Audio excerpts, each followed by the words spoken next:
On Thanksgiving, my father called me ungrateful. Everyone laughed, except me. I stood up, raised my glass, and said calmly, "A toast. To the last time you'll ever see me." The room went dead silent. My mother froze mid-bite. My sister's smile cracked. They thought I was bluffing. But the next morning, they'd realize what I really meant when they woke up to find out whose name was actually on the house they were living in. Hey, my name's Rachel. And if you've ever tried surviving Thanksgiving with a family that knows how to smile for the neighbors while cutting each other to pieces under the table, then you already know what I was walking into. Every year, same house. Same smell of turkey, sage, and tension. My mother, Elaine, fluttered around the kitchen like a hostess who'd rehearsed her cheerfulness for years, setting out her mother's old china. My father, Howard, sat at the head of the table like a king waiting for applause, swirling whiskey in his hand. And of course, there was Vanessa, my perfect older sister. Perfect job, perfect fiancé, perfect everything. She walked in glowing like a movie star, immediately showing off photos of her new luxury car. "Just a little something I bought myself," she said, like it was casual. Everyone gasped on cue. I smiled quietly. I'd come straight from another 12-hour shift, but that never made the conversation. "Still working those long hours, huh, Rach?" Vanessa asked, slicing into her potatoes. "You really should take a break." "You're not getting any younger," I said evenly. "Yeah, well, someone has to pay for this house." That silenced the room for a moment. The air got tight, because the truth, the one no one liked to remember, was that years ago, when my parents almost lost this house, it was me who bailed them out. My savings, my name on the papers, my sacrifice. But I'd handed it back to them, thinking it would bring peace. It only fed their pride. Dinner carried on, full of practiced laughter and carefully curated memories. My mother bragged about Vanessa's wedding plans. My father repeated one of his "I worked hard for everything" speeches. And I sat there smiling politely, watching how easily they all ignored what didn't fit their version of gratitude. Then it happened. My father leaned back, eyes glassy from the whiskey, and said, "You know, Rachel, you've always been a little ungrateful." My fork froze midair. "Ungrateful?" He nodded, satisfied.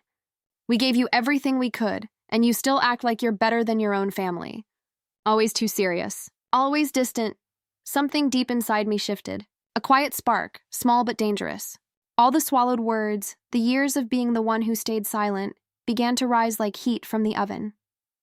I put my fork down, met his gaze, and smiled. Not the polite kind. The kind that comes right before a storm. "You're right, Dad," I said softly.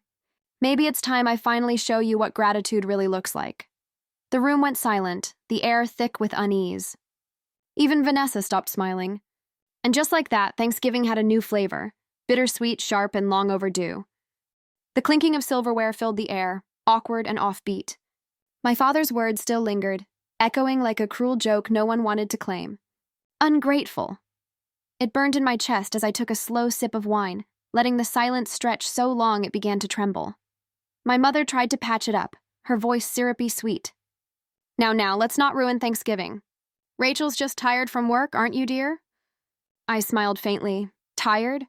Maybe, but not from work. Vanessa's eyes darted toward me, half amusement, half warning. "Rach, don't start. Dad didn't mean it like that, but he did. He always did. Every comment had a purpose, every jab designed to remind me that no matter how much I accomplished, I'd always be less in his eyes. Less compliant, less grateful, less his." I leaned back, watching the candlelight flicker across the table, how it danced on everyone's carefully curated smiles. Then I reached for my glass again, stood up, and gently tapped it with my fork. "Actually," I said, voice calm and deliberate, "I think this is the perfect time for a toast." My mother's smile stiffened. "Rachel, relax, Mom, it's just a toast." Every head turned toward me.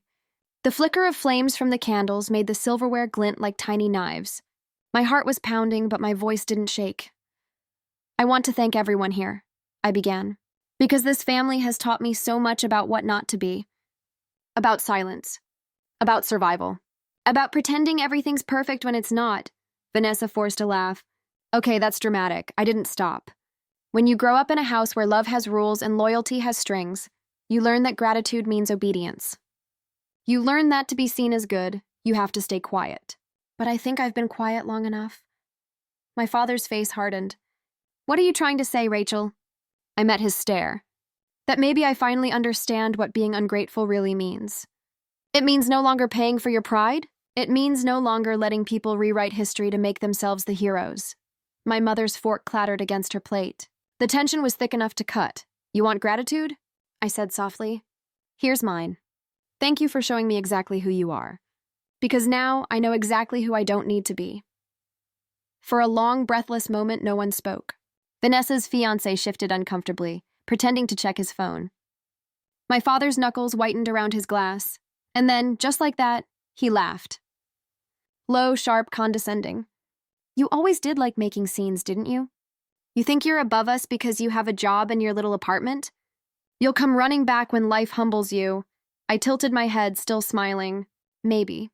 Or maybe this is the last Thanksgiving I'll ever waste pretending this is love. The laughter faded from his face. The room pulsed with unspoken things, old wounds ripped open by candlelight.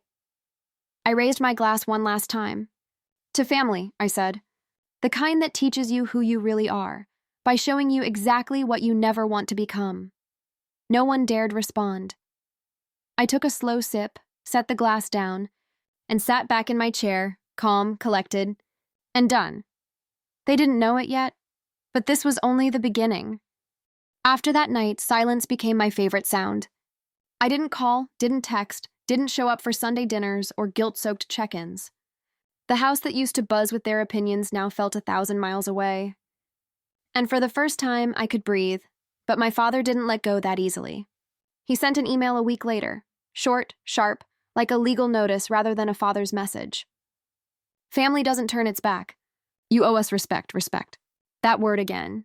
The same one he used every time I refused to follow his script.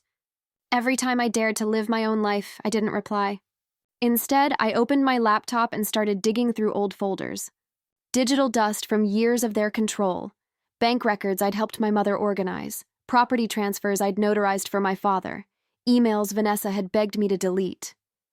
I'd kept everything. Not because I planned to use it, but because part of me always knew I might need to.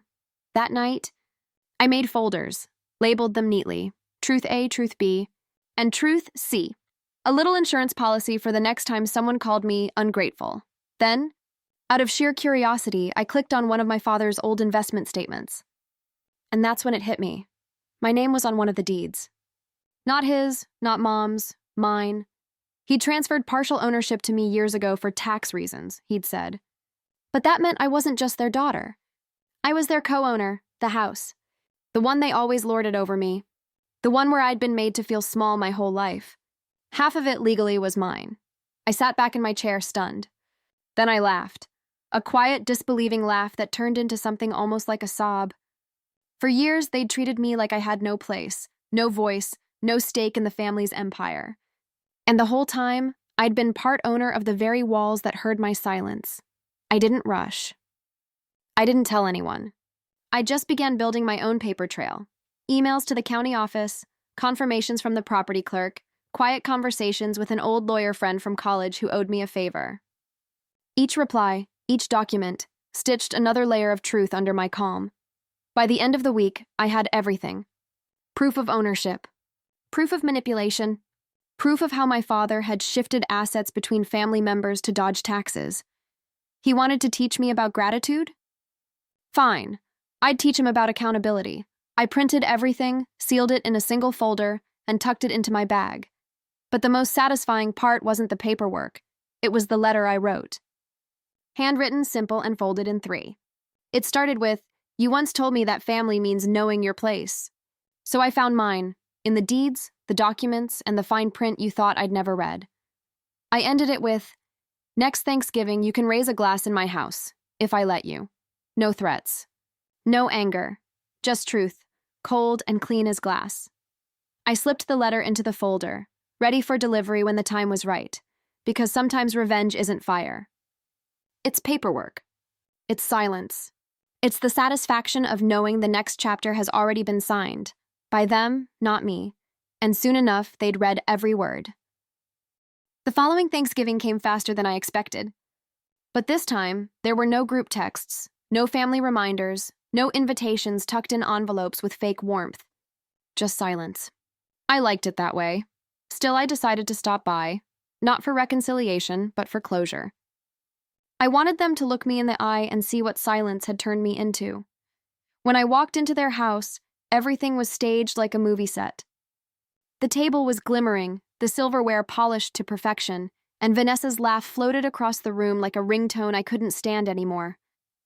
My father looked up mid-conversation, a smirk tugging at his mouth. "Well, look who finally decided to grow up," he said, lifting his glass. "Decided family still matters?" I smiled faintly. Something like that. He gestured for me to sit, clearly enjoying the illusion of control. But I didn't. Instead, I placed a manila folder on the table, the same one I'd prepared months ago. "The one marked thank you. What's this?" Mom asked, glancing nervously between us. "Just something I thought I should share," I said calmly. "You know, since I've finally learned how to grow up," Vanessa snorted, rolling her eyes. Oh God, are we doing this again? Another dramatic speech about boundaries?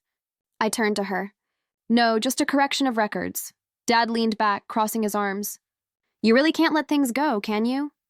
"I have," I said softly, sliding the folder toward him. "That's why I'm here, to finalize it." He opened it lazily, then froze. His confident smirk faltered as his eyes scanned the pages, the property deed, his own signature, the county clerk's verification. Then came the tax filings, the evidence of hidden transfers, all stamped and dated. His face drained of color. "Where did you get this?" "You gave it to me," I said, steady as glass. "Years ago, when you made me sign that stack of papers for family business. You never thought I'd keep them." Mom's hand flew to her mouth. "What is this about?" I looked at her gently. "About the house. Half of it belongs to me, legally, and you've been claiming deductions on it without declaring my share. Which means," I pointed to the highlighted section, "you've both been committing tax fraud for years." The room went silent. Vanessa's smirk vanished. Even the air felt like it stopped moving. I picked up my glass of water and raised it like a toast. "So here's what's going to happen. Tomorrow morning, I'll be withdrawing my name from the deed. You'll have full ownership again, but not before I file this." I tapped the envelope that held the IRS report. "And once it's filed, your family business becomes a public record." Dad's voice cracked. "You wouldn't—" I met his eyes. "I already did. Consider it my version of a withdrawal." I turned toward the door. Mom called after me, pleading, "Wait, can't we talk about this?" I paused just long enough to say, "You had a year to talk. You chose silence." And then I walked out, past the perfectly carved turkey, past the fake smiles, past everything I once thought I owed them. When the door closed behind me, it wasn't anger I felt. It was release. The kind that only comes when the person they underestimated finally stands tall and walks away holding all the power. That Thanksgiving, they lost more than their pride. They lost control of the one thing they thought they'd always own, me. If you've made it this far, don't dip out just yet. Hit that subscribe, drop a like, and stick around. Because what happens next? Let's just say Thanksgiving won't ever taste the same again. The next Thanksgiving, my house was quieter. No clinking of wine glasses, no heavy laughter that hid sharp words underneath. Just the faint hum of the oven and the sound of leaves rustling outside my kitchen window. For the first time in years, I could breathe without waiting for someone to remind me I owed them something. I'd invited a few close friends, people who had seen me through the storm. Karen from work brought homemade rolls. My neighbor Dan carried over a pumpkin pie that looked almost too perfect to eat. When they stepped into my warm little dining room, they didn't look around to judge the space or ask how much I paid for the furniture. They just smiled, took off their coats, and asked how they could help. We sat at the table I'd bought secondhand years ago, the one my father had once mocked, saying it looked too plain for a daughter of his. But that night, it looked beautiful. Candlelight flickered across its surface, bouncing off glasses filled with cranberry punch. It wasn't fancy. It was peaceful. I carved the turkey myself, laughing when I dropped a slice onto the tablecloth. "Guess I'm not as graceful as I thought," I joked, and everyone laughed with me, not at me. That small difference felt like a world of healing. Between bites, I thought about last year, the shouting, the cold glares, the words ungrateful echoing in my ears. I'd spent so long believing that walking away from family meant losing something. But it wasn't loss. It was release. The truth was, my father didn't want a daughter. He wanted an audience, someone to feed his ego, not share a life. And when I stopped performing, he lost interest. That realization used to sting. Now it just made sense. After dinner, Karen helped me wash the dishes while Dan poured everyone coffee. We stood by the sink, talking softly. The house felt alive in a new way. Not loud, not showy, just honest. Later, when everyone left and the last dish was stacked away, I poured myself a small glass of wine and stepped out onto the porch. The air was cold and clean. The moon hung low over the quiet neighborhood, and I could hear distant laughter from some other family gathering down the street. For a moment, I wondered if my father ever thought about me. Maybe he did. Maybe he didn't. Either way, it didn't matter anymore. Because this silence, this peace, was mine. I raised my glass to the night sky and whispered, "Here's to gratitude, the real kind." It wasn't a toast to anyone else this time. It was to myself, for surviving, for standing up, for walking away without hate. And as I watched my breath fade into the cool November air, I realized something simple but powerful. Sometimes, the quietest holidays are the ones where you finally hear your own heart again.